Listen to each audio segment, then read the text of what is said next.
تداينتم بدين إلى أجل مسمى فاكتبوه وليكتب بينكم كاتب بالعدل ولا يأبى كاتب أن يكتب كما علمه الله فليكتب وليملل الذي عليه الحق وليتق الله ربه ولا يبخس منه شيئا فإن كان الذي عليه الحق سفيها أو ضعيفا أو لا يستطيع أن يمل هو فليملل وليه بالعدل واستشهدوا شهيدين من رجالكم فإن لم يكونا رجلين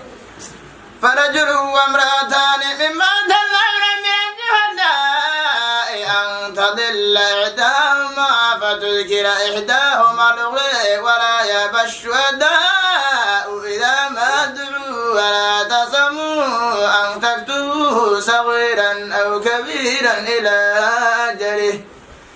ذلكم أقسط عند الله وأقوم للشهادة وأدنى ألا ترتابوا إلا أن تكون تجارة حاضرة تديرونها بينكم